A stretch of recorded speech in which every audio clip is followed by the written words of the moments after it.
Welcome back. I'm your host, Kristi Slaughter on Super Talk 92.9 WFHG. We're joined now with Tyler Martin, a certified personal trainer and a former high school wrestling coach and collegiate level athlete. His innovative approach to fitness and behavior change enables him to stay in fantastic shape while managing a demanding life as a full-time marketer, business owner, researcher, writer, and husband. And he lives in Louisville, Kentucky. Good morning, Tyler. Hey, good morning, Kristi. Thanks for having me. I am so excited to have you talking about how we can stay physically fit and really increase our well-being in a holistic approach, especially when there seems to be lots of different areas of resistance and roadblocks that sometimes prevent us from reaching our short-term and long-term goals. You've written the book, The Friction Factor. What is the friction factor, and why is it important for us to identify certain things that may be preventing us from taking that step? Yeah, that's a great place to jump in. So friction is a term that I've used to refer to the inefficient use of time or energy within a fitness process, so a diet or exercise process. So it's anything that makes the process of exercising, for instance, take longer than it really needs to take for you to get the benefit, or require more energy than is really necessary. So think about things like packing up your bag and making the commute to a gym, or waiting in line to use a piece of equipment. These are all things that make the process itself take longer, but they don't add any direct value to the outcome that you're aiming to get. So my whole approach to fitness is really oriented towards people that lead busy lifestyles and are limited in the amount of time and energy that they have. So if you can find ways to strip the friction out of the processes, what happens is that you make them much more repeatable. And if you can make behavior patterns repeatable, they eventually can turn into habits. And habit formation is really the crucial component to making long-term lifestyle change. If you want to implement an exercise or a diet routine that you're going to be doing not just a couple weeks from now, but a year from now and a decade from now, then habit formation is critical, and that's the aim of my whole approach. Tyler, as we mentioned just a few minutes ago, you have lots of experience as an athlete yourself and being a coach. Was there a certain point in your personal development and in your career where you realized this is an issue that needs to be addressed that can help people really change their lives? Absolutely. So what I learned as a athlete, and probably more so as a coach, is the benefit of building habits. So, in the sport of wrestling, which was my sport, we spend so much time drilling. We drill thousands and thousands and thousands of times, and we get things. You hear when people talk about sports, they talk about muscle memory. And it's this idea that when you're in the moment and the pressure's on, you don't have to think about what to do. You intuitively know the procedures and the steps to go through without having to think them through logically. And so that's the power of habit. And what happened to me personally is I had this point in my life where I finished up with being an athlete and I went out into the work world to be a normal, everyday working person. I was working a full-time job and trying to manage a small business and had a lot going on. And all of a sudden, I realized that, oh no, I thought that I knew everything I needed to know about how to keep myself fit for the rest of my life. And it turns out I was wrong. The conventional approach to exercising and dieting that I learned as an athlete and taught to other athletes were so incompatible with the way that a normal busy adult lives that they weren't going to be repeatable for me long term. And so that's when I really dug in and started to try and figure out a different approach that could be compatible with a busy person's lifestyle. And so that the book is the result of all that work. I think that probably, I don't know the percentage, I'm sure you probably know this well, but I think a lot of us found ourselves during the pandemic switching a lot of different things, whether it was our eating habits, our social habits, how we were exercising or really not exercising much at all. And then we found ourselves at this place, and maybe we are not in great shape or where we need to be. Can you give us some advice, some tips, if we are finding ourselves in that position and realizing, okay, life is continuing now, and I want to be able to take control and develop some better habits. How would we start that process? I think the very first thing that you should do if you're wanting to make a behavior change related to fitness is first really take the context of your busy life seriously. I think most people listening probably have a pretty busy lifestyle, and I think it's important not to drop that out of context, because what usually happens is every January, I've done this myself, millions of people make a New Year's resolution and they sign up for a gym membership and they say, hey, I'm going to drive to the gym every day after work, and I'm going to, get on that elliptical machine and ride it for 2 hours, and I'm going to do that forever.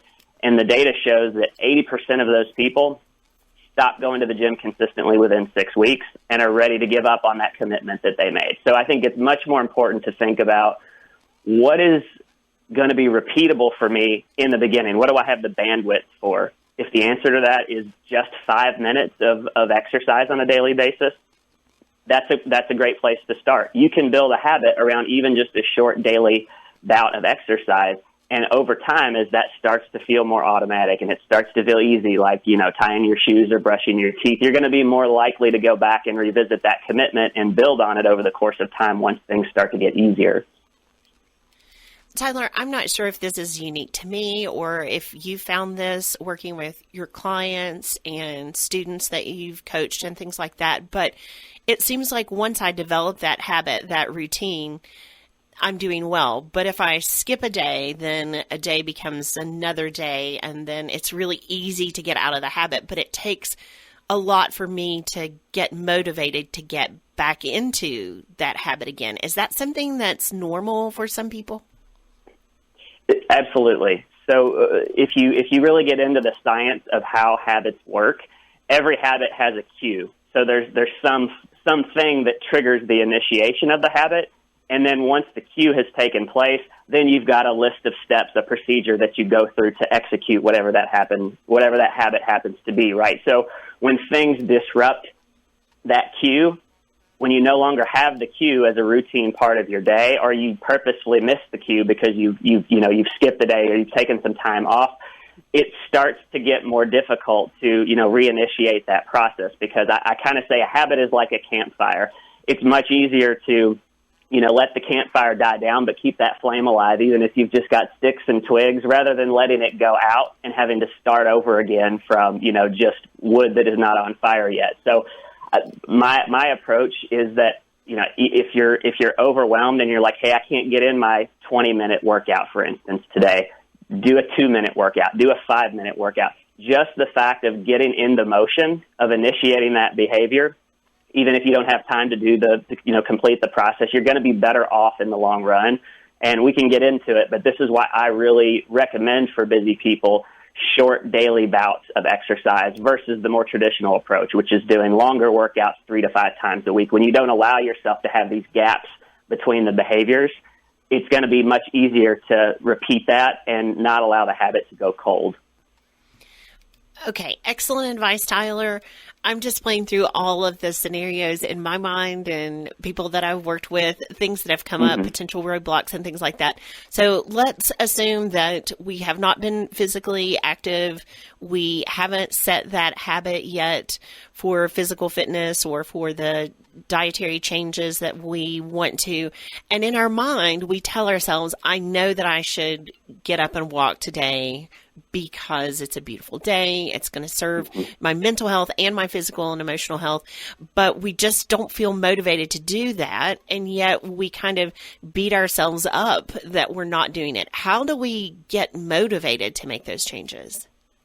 It's a great question. There's a couple angles that you can look at this from, but I think the first thing I talked about a little bit is it's more about getting in the rhythm of initiating the right types of behavior. So it could be that you set this commitment for yourself, like, okay, when I do my workout, it's got to be 30 minutes long or it's got to be 45 minutes long, and I'm having trouble getting myself worked up for an exercise session of that magnitude, because that's a big time investment, especially if you're pressed for time. So I think part of it is just revisiting, okay, well, am I motivated to do, 5 minutes or 10 minutes instead of 45? So I think that's the first thing. But the other piece of this, more related to motivation, is it's good to have broad general goals, like I want to be fit because I know it's good for my health, or I want to be active. But what I really encourage people to do is to get concrete with their goals. What specific values do you want to get out of life that exercise can help deliver for you? And they should be super concrete. So maybe it's, I want to have the energy to come home from work every day and be able to play with my kids, or I want to stay active so I can have fun with my friends and engage in, our pickleball league or whatever activity that it is that you want to stay mobile and, able to do on a routine basis. I think having really concrete visions of what it is specifically that you want in your life that exercise is going to help you achieve can be really motivating. And the last thing I would say is, sometimes people have trouble figuring out what that looks like. Like, what is this, idealized life that, I could be living if I was, in a better place physically. So an exercise that I walk people through in the book is, if you're not sure what that vision is for you, you can kind of work backwards on this. Look at your life and figure out, okay, well, are there some trouble spots? Are there some pain points that I'm struggling with right now that maybe relate to my fitness, whether it's a chronic lifestyle related disease, or maybe you're overweight and you'd like to change that. And then you can kind of think about, well, what barriers would be removed if I could fix this? And I think that's a good way to kind of back into some of these concrete values that can help get us motivated to make the right behaviors. Tyler, we do need to take a quick news break. And when we come back, I would love it if you would discuss some dietary changes possibly that we could make, Sure. How the friction factor looks at diet and overall wellness. And then also we have briefly, Rick and I discussed on the show, body positivity and how our current culture is playing into the way that we view our bodies. Can you stay with us? Absolutely. We'll be back after this quick news break.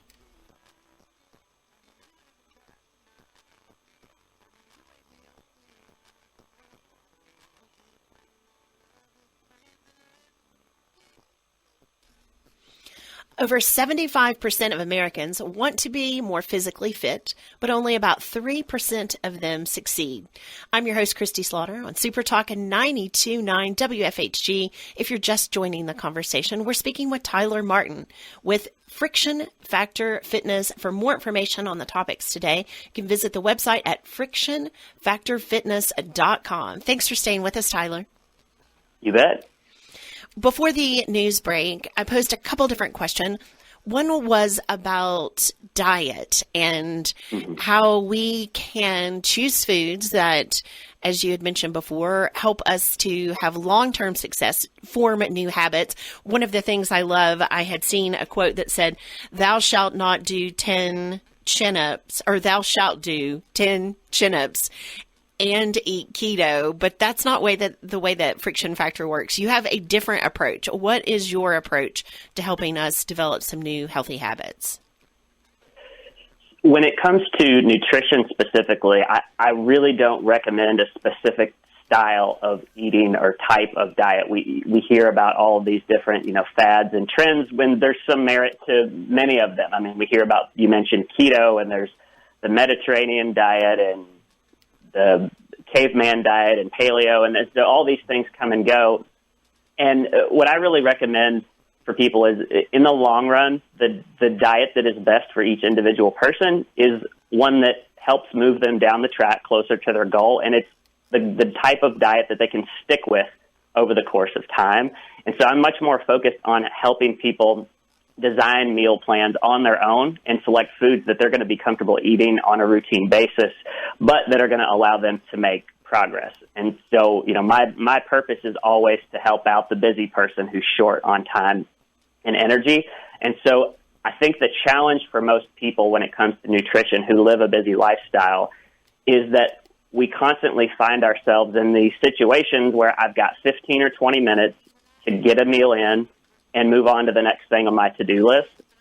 And what you need to have in these scenarios is you need to have some go-to options. So I call these core meals, and I walk you through in the book the steps of actually devising a core meal strategy. But you need to have a set of 3 to 5 core meals, maybe a breakfast, a lunch, and a dinner, and a few alternatives that you can leverage in these moments where you don't have a lot of time to get a meal together that's going to be healthy. Because the problem is that if you don't have pre-devised meal options where you know, hey, this has got the right amount of calories and protein and fat and carbohydrates, et cetera, it's going to be very difficult to figure that out in the moment. You hear a lot of times people talking about, I'm just going to make healthy choices. But what that boils down to is you're inventing new meal plans in the moment when you've got a limited amount of time and you're just needing to get a meal in. And so that's hard to do. It requires figuring out portion sizes and calories, and there's a lot of complexity to that. And to think that you're going to be able to do that on a day in, day out basis when you're busy, when you don't have a lot of time, it's just not very realistic. And so that's why we tend to end up making the easier choice that's usually the less healthy choice in those moments. So I think it's really having these go-to options that you can leverage when you're busy that is going to help you make good choices in the moment. Tyler, I've shared with our listeners before, I'm gluten-free. I've been gluten-free for about 18 years because of medical reasons. And here over the last 6 weeks, I've made some additional dietary changes to reach some personal goals that I have. And I found a place locally that offers gluten-free fried chicken. Now, I've been thinking about my mom's fried chicken for a couple years now, wanting fried chicken. It comes and then it goes. I've not allowed myself to go down that route, probably honestly because it hasn't been readily available. But now we've got an option. And so I'm thinking about doing a cheat meal and really going and enjoying the experience. Are cheat meals important? Is that something that we should put into the equation? For example, there's a holiday or there's a birthday or there's something that's a special event. How strict do we need to be? And can it be beneficial in some ways to have a cheat meal? I think it can be okay. And so I think it's important to realize for a lot of people, I mean, myself included, food is more than just fuel. I mean, a lot of people like to try new things, or you enjoy having a good meal with family and friends, or going to a cool restaurant, whatever the case may be. You shouldn't necessarily have to cut that stuff out of your life. But where people tend to get in trouble is that when they do have a cheat meal or they deviate from their nutrition plan, they tend to lose line of sight to what the nutritional impact of that meal or that deviation is going to be.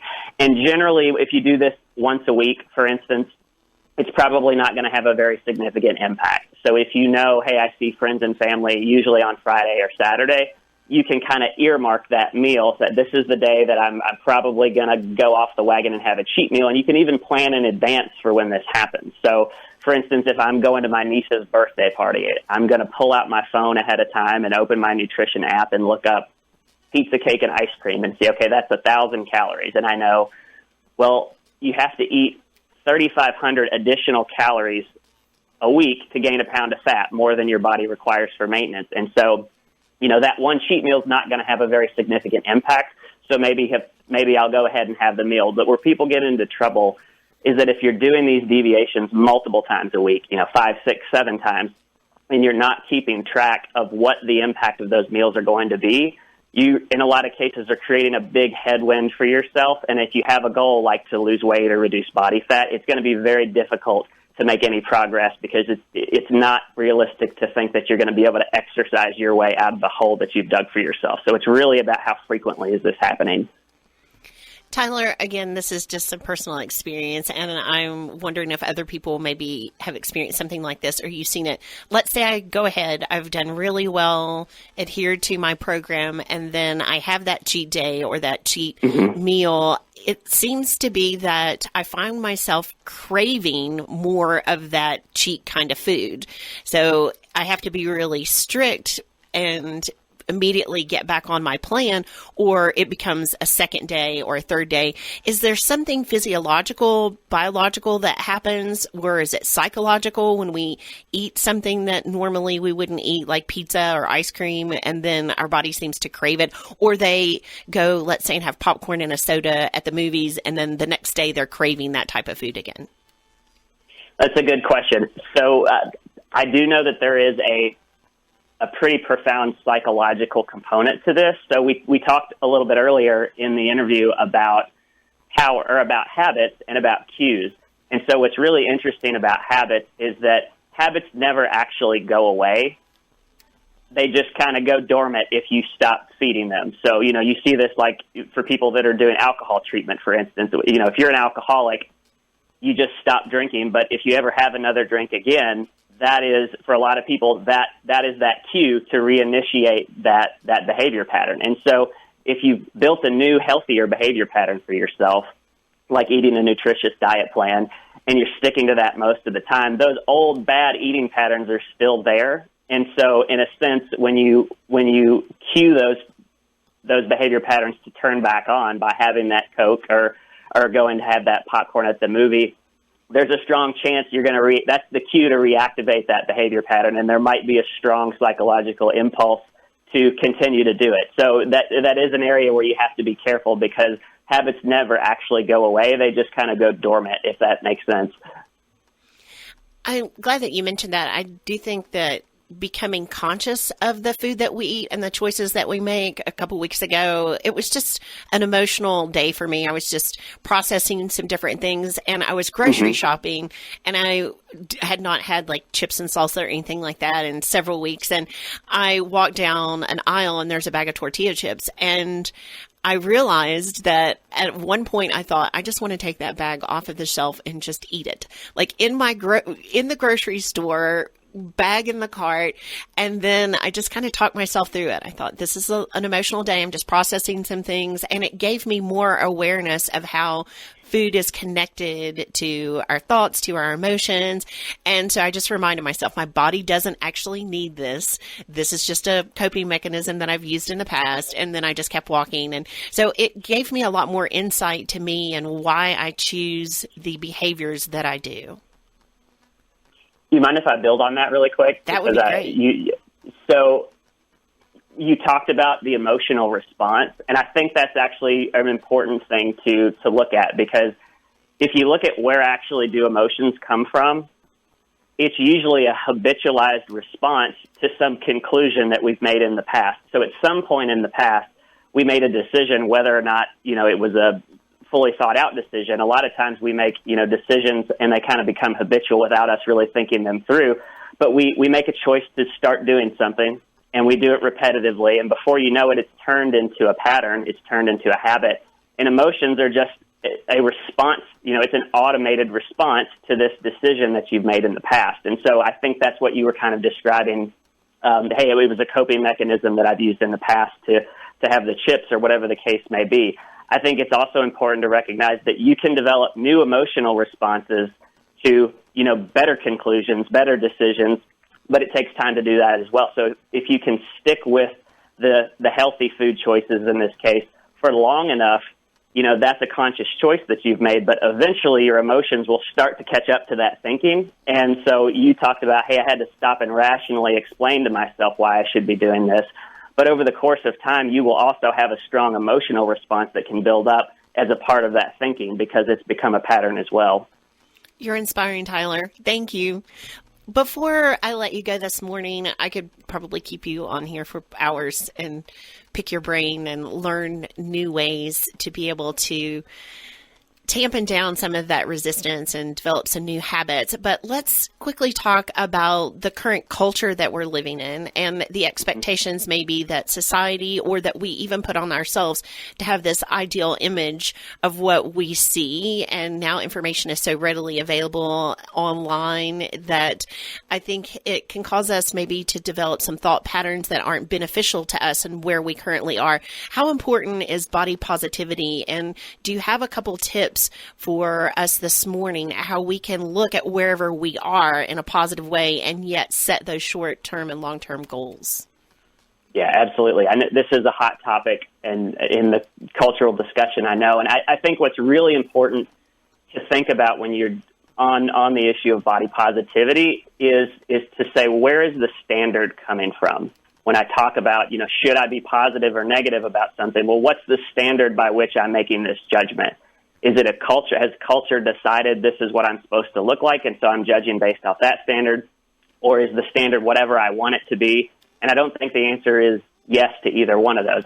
I think that there is an objective component to this, that, hey, if you want to have the basic benefits of health and fitness, there are certain things that you need to do. Your body needs to be within certain parameters to function appropriately and things like that. So there is a baseline objectivity to what people need to be doing to be considered healthy and fit. But beyond that, it's a very individual thing. I think your standard should be the type of life that you're trying to live, and everybody's life is different. We all have different hopes and dreams and plans, and it's important to really get clear with yourself on what level of importance should fitness play in the hierarchy of things I care about based on the type of life I'm trying to live. And once you're really clear on that, I think it's easier to judge, should I be positive or negative about where I am right now? And the good news is if you're not positive about where you are, you can be positive about your ability to make a change. You can put a plan in place to start making incremental steps towards that vision of here's what fitness should look like for me in my life. And then as you start to make incremental progress, there's where you can be positive. So I think that's a good way to look at it.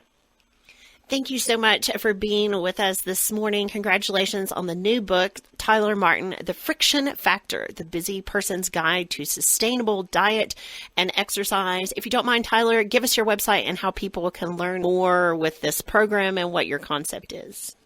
Yeah, anybody interested in my work or the book, you can go to frictionfactorfitness.com, and there's multiple ways to buy the book there, and you can sign up for my newsletter to find out when we do new content, podcasts, and articles. It's frictionfactorfitness.com. Hope you have a wonderful weekend, Tyler. Thanks for being with us. Thanks so much for having me. We're going to take a quick commercial break. We'll be back here in just a few minutes.